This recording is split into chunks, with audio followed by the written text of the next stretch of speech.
much investigation ID I watch? Do you know how much true crime I watch? You can't get away with nothing. Jesus, there's cameras everywhere.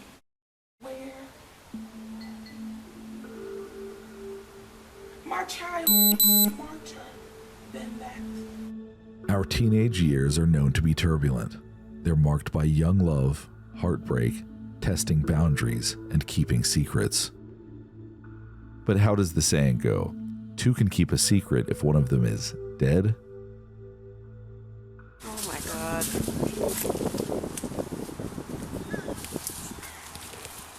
Here, let me step back.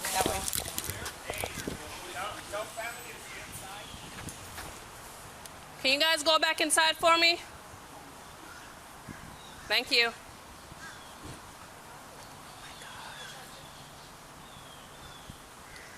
All right, are you live? All right, I'm off right now. And one of them is dead, it appears. It's just too early to identify exactly who. Please, just give us a few minutes and we'll come in and talk to you. Just go back inside. Can you go back inside, please? Just do as I ask, please. In a few minutes, an officer will come talk to you. Go back inside.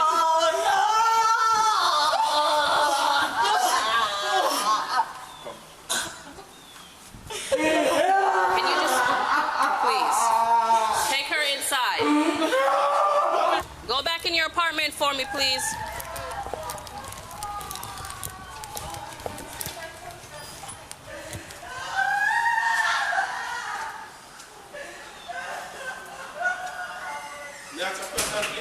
Listen, I can't answer anything right now. I just need you to go inside the apartment and stay there till I can get somebody to come and speak to you, please.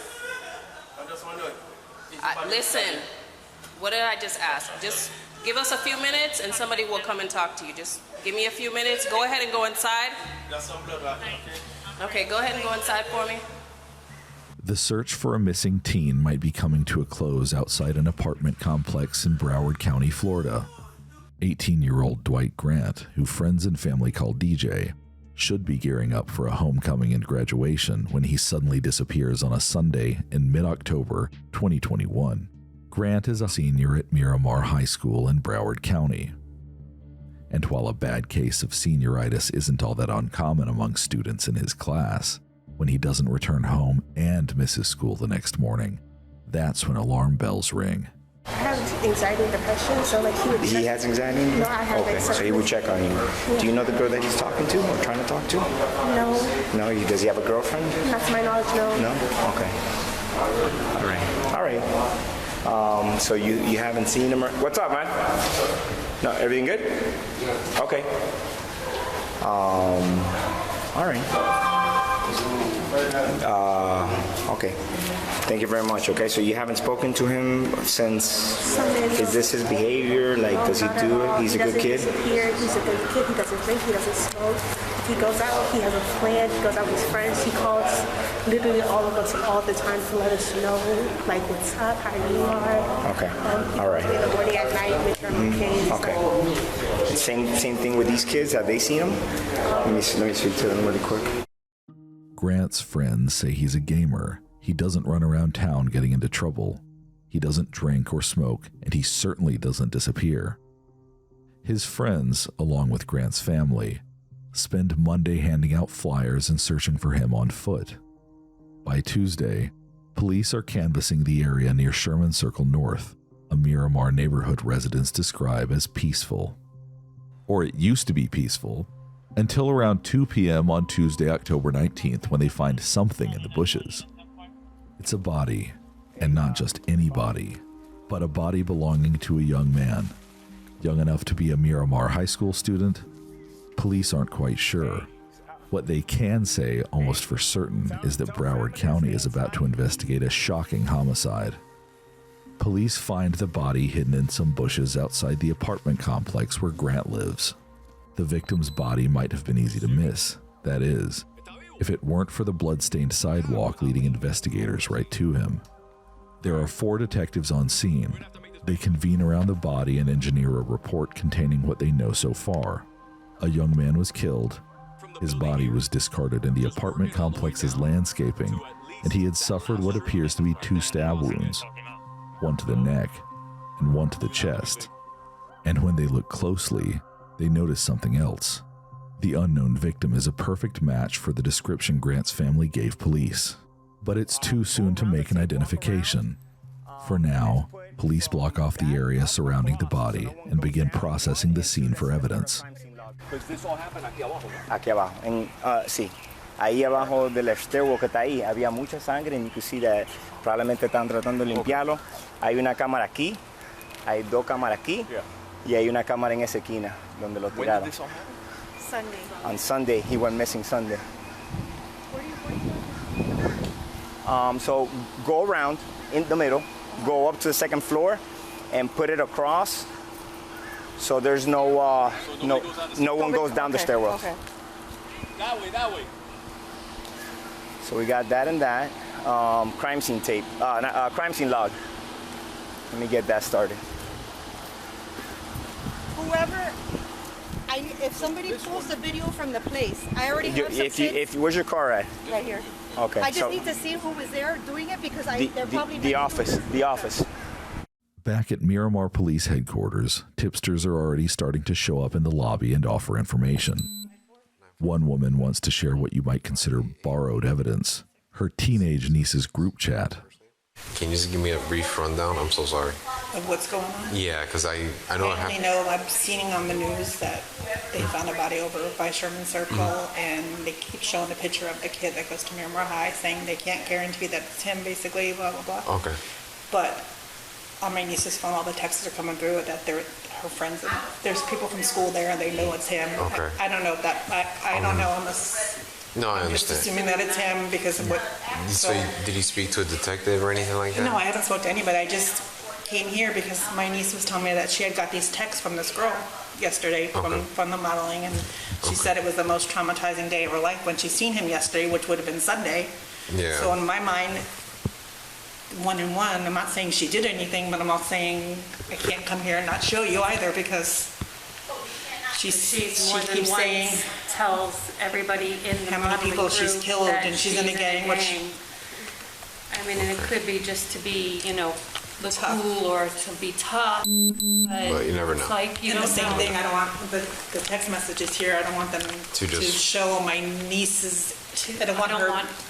Like I don't her want her to name. associate Right. with, okay. Right, so it needs to be kind of. If you Yeah, no, I understand. please, if you can just write on there not to put her name in there, Sure. just in case this Yeah, girl you're really is who she says she You're is. fine. You're fine. No, I She's a senior, understand. and I want my niece to make it out of school. I understand. You guys are good. All All right, right. And anything else? This is my area. If you got more things you want to turn in, I'll be here. All right, I'm here until 1. You know, that's just the words that you Could be put there. nothing, Just it's just they say if you odd. say something or see something, say it, and it just doesn't sit right with No, me. no, So I I have to come understand. and. No, I completely understand. Anytime, ladies, okay? Thank you so much. Of course. Have a good day. The pieces are all fitting together for investigators. Now they have a crime scene and a possible confession written in text between classmates. By the next day, Wednesday, police confidently say they can ID the body. It was him, the missing Miramar High School student, DJ Grant. But who killed him, and why? The group chat the tipster shared with police might have been written off by some as immature gossip, or an adolescent attempt to seem tough, but to investigators, it's as good as gold. Text messages reveal the names of 3 persons of interest in the case: 17-year-old Andre Dexter Clements, 16-year-old Jaslyn Smith, and 17-year-old Christie Parisien. Investigators waste no time in tracking them down. Miramar Police Department. Miramar Police Department. How you doing, ma'am? I'm waiting for my sister to go over there. What happened? Are you the only one here? Christy? Is Christy here? No. Are you Christy? No. Oh, okay. That's my daughter. No, I'm saying, is anybody else in the house? No. Okay. Do you mind talking to us outside for a minute? Huh? Do you mind talking to us? I have Detective Woods here. Hello. Hi, how you doing? I'm good, thank you. Good. I heard the message. I was at work. I don't know. I don't have why. I'm waiting for my sister to go over there. I got the message. You got the, come over here and What happened? I just need to speak to you over here for a second. Oh, Lord. So, right now there's an investigation, and I guess it's your daughter? Yeah, that's my daughter. Your daughter, her name came up. So, what we're gonna have to do is we're gonna have to keep you out of the house for now. Me? Yes. Nothing has to do with you personally, but we have to keep everybody out of the apartment. So if there's anybody else in there that's in there. No, the sister, she's at work right now. But nobody else is inside? No, only three of us. You got shoes on? Okay. There's nobody else inside right now? No. Okay. So we have detectives that are going to get a search warrant. Okay. So right now, we're just going to make sure nobody's inside, and then we're going to close the door. And then we're going to wait for the warrant to get here. And When I can come back. When who? When I can come back, no? As soon as you're done with the search warrant, then Today? go back in. No, not today. Yeah, okay, today. Even though Christie's mom is not under arrest and police do not have a warrant, they prohibit her from going inside her apartment to grab her phone. Can I take my phone to call my sister? Is okay? Take my phone? My phone is right there. Can I call her? Because I'm working on her to go. Well, right now at this point, we already gave you, notice that nobody can go back inside. Can you take my phone for me? This is right there. By the way, right there. You see my phone right there? we really got to follow protocol on this one. Oh my God. Who is this? That's my phone. No, I mean, but who am I listening to? The Christie gave me the message. Christie's mom stands outside with police as they wait for another member of law enforcement to arrive with a warrant. She's patient and polite. She even allows one officer to listen to a voice message her daughter left earlier that day.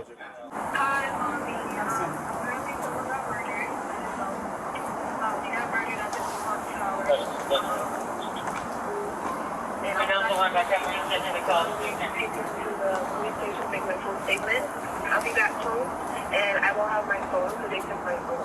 So, okay. The officer returns the phone to Christie's mom, who doesn't seem to have any additional information for police. According to her, she's also been trying to get in touch with Christie. So are you going to be around here? Are you sticking around here? Or are you leaving? Leaving where? You're not going anywhere, right? No, I was going to the police station. No, I mean right now. I'm waiting for my sister to go to the police station because my sister drives. Okay. Well, don't go too far because when we're done, we're going to need you here. No, I'm just going to the police station, that's it, to see what happened, that's all. Okay. To see what happened, that's it. I'm not going nowhere because I don't know where to go. I mean, honestly, you go to the police station, they're not going to tell you anything. How old is your daughter? What she what now? How old is she? She's 17. Oh, she's a juvenile. I mean, you can do what you want. I just don't want you to go too far. Because Christie is under 18, her mom has the right to accompany her during any questioning by police. The officer takes her phone number so they can stay in touch if she decides to leave. By now, police have already spoken with 17-year-old Christie, who is sometimes called Chrissy by friends. Next on their list is Jaslyn Smith. They track her down and speak with her outside her family's apartment at about 11 p.m. that night. Jaslyn, did you hurt this person? No, I didn't. Because I didn't hit him or anything. I was just told to push him and make sure he stayed in the corner. I'm sorry, I didn't hear it. I was just told to push him and make sure he stayed in the corner. Which is what we figured after seeing that, you're a good kid. So I need honesty from you, okay? I've been 100% honest with you. I know. 100%. I know, but I need to know, like, does this implicate my child in this action of what happened? I don't know exactly what happened. You're telling me that you were told to do something? I don't know what you did. I don't know what you didn't do. She said that she was told to keep him in a corner. Andre. Okay.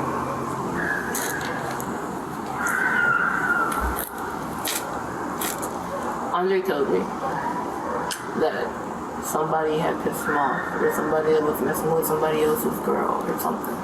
it had to do with some type of chick. And that he was upset and that he needed some backup for a fight. He told me it was just a fight. I want to make sure that you both understand, because I've said this already to you in the past, that you guys don't have to stay here. You do not have to talk to me. Are you going to arrest my child? No, I'm not going to arrest your child. I'm not. But I want to make sure that you understand that, because she is 16. I'm being completely honest with you. I want to hear what she has to say, but I wanted to reiterate, because I said it to you and she wasn't here. That's all. Okay? Do you understand? Do you understand what I'm saying? I understand what you're saying, but I don't want to go to some police station and leave without my daughter. I'm just saying you don't have to. We have to hold this house, but you guys don't have to stay here. That's all I'm saying. Detectives are still building their case, so they aren't making an official arrest quite yet. But Smith seems ready to talk, and her mom doesn't object, so the police let her share her version of what happened. He told me to dress up in all black and follow him. Andre? Yes. I wore a do-rag and everything. He just said, do this for me. Just help me out with a fight. We're fine. We walked all the way there. And we walked up the stairway. And Chrissy was there. Chrissy had seduced him, from what I know. I was trying to just pretend and forget that it didn't happen. I already knew that if something like this was going to happen, I already knew the cops were going to show up sooner or later, and I already started preparing myself for the worst, Ma. What do you mean by preparing yourself for the worst? If they send me away, Ma.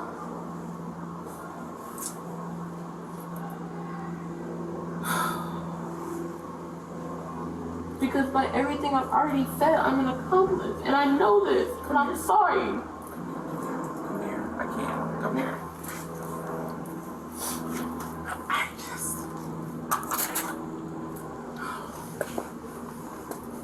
The female officer on scene can be seen laughing out of Smith's sight, but the scene is anything but funny. One teenager has been killed, and another has confessed to her involvement in the crime.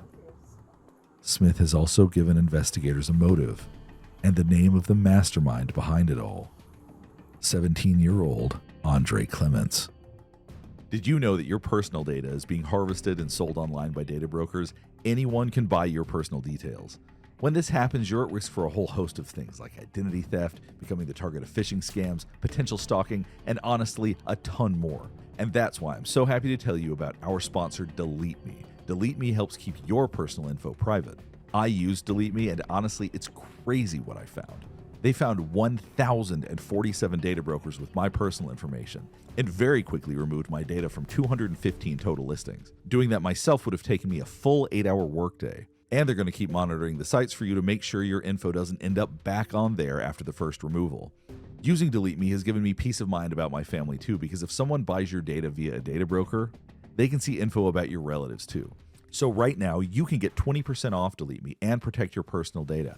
Go to joindeleteme.com/investigates and use the promo code investigates at checkout. That's joindeleteme.com/investigates, promo code investigates. When Clements found himself involved in a high school love triangle with an alleged ex-girlfriend and DJ Grant, Smith says it drove him to murder, and he needed recruits. So I'd like for you to kind of tell me step by step on how everything occurred, you know, from the, like how it all started, how you even got notified or whatever, and then moving forward from there. Yes, okay? And just take your time with it, you know, step by step as best as you can. Yeah, I might have questions for you here and there. If I interrupt you, I'm not trying to be rude. I'm sorry. I just want to make sure, you know, I get certain details here and there, okay? But yeah, go ahead. You can just start. Before Sunday, before he came over. Who's he? Andre. Andre's from school also? Yes. Do you know his last name? Clements. Clements? Clements. M-M-E-T-S? Okay. Is he, what grade is he in? He's a senior. A senior? This year. Okay. All right, so you were saying? Before he ever came over, he told me on Friday, I believe it was Friday, that he had a situation that he needed to deal with, and he was wondering if I could help him out with a fight. Me knowing that I used to fight in elementary and used to be a bad kid-ish outside of school, I had agreed because he's a good friend of mine. I'm like, it's just a fight. Okay. So, on to Sunday, he had said he was going to be coming over at around 6. Okay. He came over at least 6:45, close to 7 o'clock. Okay. And he had proceeded to tell me the whole scenario of, we're going to get dressed in all black. You're going to wear clothes that you don't care about. You're going to wear gloves. You're going to wear do-rag. I know the whole layout of the building and everything that we need to do this. Mm-hmm. Get dressed, just wait, and then we'll go. Okay. We had gotten dressed, we had prepared. My mom had gotten home. We had told her that we were going to go on a walk. We had left the house immediately with me, Andre, and Chrissy, and we had left the complex all the way down. He was explaining to me that the person that me and him were going to fight with, and that Chrissy was going to seduce to get him to come downstairs, had messed with a girl that he knew and had, essentially from what I know. Okay. This is what he had told me. And on the way there, he's telling me exactly where we're going to walk, exactly how we're going to walk, exactly what we're going to do, and what we're going to wait for a signal. And I was like, okay, it's just a fight. It's whatever. We had walked up the stairs. We had walked through the front gates of the complex. Mm-hmm. Do you remember which complex it was? I don't know the name, but I do know that it's the complex next to the old house that we used to live to. We had walked in fully. We were wearing gloves, 2 sets. We had on all black from head to toe. We had on our hoodies, and we had on do-rags to cover our eyebrows and facial hair and anything like that. Okay. We had masks on as well. We had walked out, and COVID mask? Yeah. We had walked out, and we were immediately when we got in there, we had walked over to where the stairwell was, while he was telling me to move this way to avoid a camera and to avoid being seen. Okay. We had walked through there. He said there was no cameras there, so we had relaxed and chilled out more. And I'm just thinking this is a fight. Right. And I'm thinking the reason why we have on all black is, if he was to fight him, because he seemed pretty upset over the whole situation of what was going on. I'm like, okay, maybe he's gonna fight him and there's gonna be blood, and he's just like, I don't need you home with blood on you. Right, or right. being seen, or your mom just like seeing anything like that. Mm-hmm. So we had walked up the stairs while Chrissy stayed downstairs and made a call or a text saying that she was here. Me and him were upstairs. He's just talking to me, we're relaxed, we're chill. And then he got a signal from Chrissy to walk downstairs. We walk downstairs, and he tells me to wait on the top of the stairs. And he had a weapon with him. He told me to hold the weapon. We had gloves on at this time still. We had walked down the stairs. He had approached the boy, and Chrissy had moved back and walked down the stairs fully. Did you know this boy or no? Okay. When the boy tried to make a run for it, after Andre approached him and was like, yeah, we have a problem. And he has me standing behind with a weapon. So he tells me, Chrissy looked at me, and he made a run for it, and I'm like, okay, weapon's just for intimidation, I'm gonna put this down. I ran and I helped Andre to tackle him and put him onto the ground. But, of course, the weapon wasn't just for intimidation, and this wasn't just a fight. This was a murder plot being acted out in broad daylight by a love-scorned teenager and 2 girls who agreed to go along for the ride. Andre is talking to him, saying everything he has to get off of his chest. and saying how mad he is, and then he proceeded to say, you know what I have to do, right? That I have to hurt you. Like, I have to get you back for what you did. And the boy is like, you don't have to do this. I won't bother you. I won't say nothing. I haven't seen you guys. I won't say anything. Nothing. And I'm just thinking, okay, Andre's probably going to hit him or punch him, and then everything else is just, he's just gonna get into a fight. We're gonna leave. Andre asked for the weapon after explaining to him that he was going to kill the other boy. He had asked for the weapon, and I just handed it to him, because I was like, I don't know about this, but I'm like, okay, maybe you're joking, because me and Andre are playful. We like to mess around, and we do like play fight, and we're just very like sibling type relationship. Right. And he had taken a weapon, and he had pushed the other boy into the corner, and he was begging not to get hurt. And I'm just thinking, Andre's just gonna hit him. And Andre told me to come here and help him. And I was like, okay, you can do what you want to do. You can punch him or something. And I'm just holding him. And then Andre proceeds to rapidly punch him. And then after a while, Chrissy said, there's a lot of cars here. There's a lot of people watching. There's kids out. You need to hurry it up. So I'm like, Andre, do what you gotta do. Just hurry it up, bro. We gotta go. He proceeded to take out a small weapon and attempt to I'm sorry? Attempt to stab him. Okay. And he was failing, and I was just like, okay, I didn't see it because I'm holding his legs. So I'm in a position where I'm holding both of his legs, and I'm wrapped around his under torso, and I just feel poking right here. And I'm wondering what that is. And the other boy, he has the weapon just like waving it, just like trying to not get harmed. And then he had another smaller weapon, and he took that out, and he stabbed him right here. Where's right here? On the neck, like back side of the neck? Like side. On the right side? Did you do right side? According to Smith's story, the only fight that took place that afternoon was DJ Grant's fight for his life. And despite her claim that she didn't know the full extent of Andre's plan, Smith admits to helping hold Grant still, even after Andre stabs him. Also, the boy was just like, you're gonna kill me. Just choke me out or like end it, because he kept going in and out. He's like, choke me out, end it, stab me, do something. And Andre stabbed him again.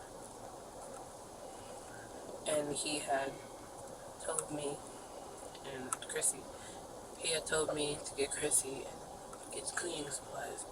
And at this time, the gloves that we were having on and wearing were ripping and torn.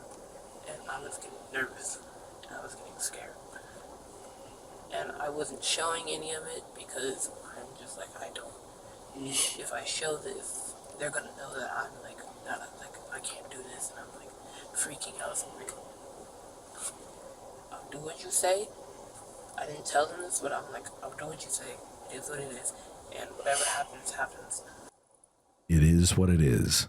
Smith's demeanor feels cold for someone who supposedly didn't expect the altercation to go down this way. But then, once the story of Grant's death is told, Smith seems to slip up and reveal something to officers that contradicts her original story.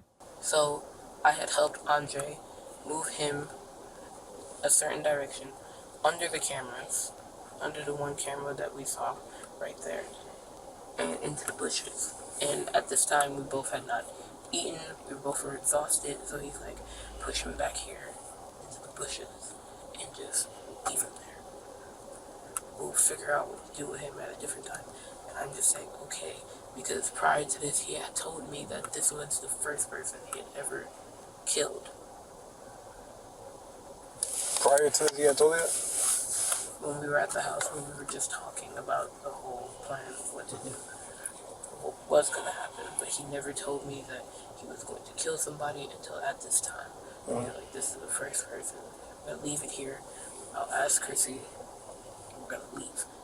Clements had spoken to Smith about killing Grant while they were still getting ready at her house, before they met with Parisien, and before they lured Grant to the stairwell where he ultimately met his demise. After the teens dragged Grant's body into the bushes, they cleaned up and sealed their supplies and weapons in a bag that Smith hid in her jacket. Then they removed their gloves and walked back to the complex where Smith lived. They found an open, grassy area outside the complex, clearly visible to residents who happened to be looking, and set out to dispose of the evidence. They started what Smith calls a bonfire with gasoline. They threw bloody clothes in the middle, gathered around it, and talked. As they watched the blood-soaked fabric burn, they shared their fears and wondered what would happen next. That's when a security guard for the apartment complex approached them. Now they had a witness, not only to the crime itself, but the aftermath. And to make matters worse, he wasn't the only one. Someone else had alerted him. And as she would later tell police, she remembered everything. I saw the tape, I remember everything. And the two girls, they were just standing there, but they weren't moving much. The chubby girl, she was just like moving back and forth, but like standing in the same spot, but moving a little bit. And then the guy was moving around the fire, just throwing more gasoline. What was he? What did you see him throw? It was like a bottle. It was like the normal bottles that. Like a bottle that you use for like a barbecue, or yeah, like yeah. Like it looked like I don't have a water bottle, but it just looked like one of those normal bottles with like, you know how let's say when you go to a restaurant it's like ketchup. Okay. Yeah, like he was just throwing the gasoline. Okay, like that. Okay. Those. He was just walking around the fire and he was just throwing more in the fire, which is getting bigger. And what was it? I don't know. I just know like it looked like some type of material. It didn't look like cause we have like a lot of ducks. It didn't look like they killed a duck or something. It looked like it was a material that they were putting. Okay, like material. Like clothes. Something of material type. Okay. And did you recognize any of them? No, because it was pretty far, but seeing them on the news, their faces, that's when you can remember that they were the same ones that you saw that night. Yes. Okay, and then when you saw that fire happening, what did you decide to do after that? Honestly, since they were doing it on the grass, I felt kind of unsafe that they would probably like go to a certain point to spread the fire because they're teenagers. So I just slowly I walked really fast, and I went to the other side of Sherman Circle, the other side of the complex of Lake Vista. So the other side of where the leasing offices. Mm-hmm. So you were able to see their face clearly. If you were ever able to see them again, you would recognize them. I didn't see their face, but I saw their body shape, and seeing them on the photos, you could picture them, especially the chubby girl. It was very noticeable. I could see her braids. Okay. And the kids. And you did alert the security guard. Yes. Of the fire. Yes. And that's when he was made aware. Okay. Is there anything else you can think of about that night that kind of stood out to you? No, not really. I just saw their emotions, and right when I came to my apartment, they were. What did they appear like? You could feel the traumatization from them, and you could feel like they were scared, but you could also feel like they had that energy of the way of thinking like he deserved it. Like you could notice that. Okay. And right when I went to my apartment, I immediately went to my balcony to see if they were still there, but they were gone really fast. Right. And all you saw was all I saw was the burnt grass. Now investigators have security footage of the teens in all black, eyewitnesses who saw Clements, Parisien, and Smith burning the evidence, and Smith's long-winded confession that she gave police in the squad car. All they needed now was the weapon, and that, it turned out, would be the most shocking part of the crime. You had said that the weapon that Andre was using, he used it to stab the boy. I'm assuming it's a knife then that he had? There is a knife and there is a longer sword. A longer what? Sword. A sword. Okay. Do you know what ended up happening with those? So it was a small knife and then the long sword? Yes. Okay. A sword. Now that complicates things for Smith. The officers know that it's possible Andre Clements could have concealed a knife from Smith and Parisien, but to miss that he carried a sword all the way from her apartment to the complex where they met up with Grant, that seems unlikely to detectives. When he first came here, before all this started, right? When he first showed up at your house, he got here with, you said it was a collection of knives. The small ones was a part of a collection? The small ones I didn't see, but they were like either in his pocket or in the bag that he had brought with him. Okay. And I guess one of them stayed behind, and then he took one small one, and then the big sword also. So you saw the big sword when he first showed up here in the first place? Not when I didn't see it exactly. I saw that there was a bag with it, and I was like, okay. Because somebody else had taken everything out of the house behind us, and I didn't know where that was. And I believe it was either in like a jacket with him, or with Chrissy in an extra jacket, or in a bag with them. Okay. I didn't see it. I wasn't paying much attention. Maybe Smith wasn't paying attention, but law enforcement are locked in. By now, detectives have a mountain of evidence that they hope will prove pivotal moments in Smith's story to be true and others false. Security footage from the apartment complex shows the three teens in black as they walk to ambush Grant by the stairwell, just like Smith alleged. One camera even captured Grant's final moments. Another what appears to be footage of the teens dragging Grant's body into the bushes. But some pieces of Smith's story aren't adding up. Police confiscate and download the teens' phones to get the full truth. Smith's claim that she thought it was just a fight, well, text messages tell a different story. One message read, "Murder will definitely happen soon."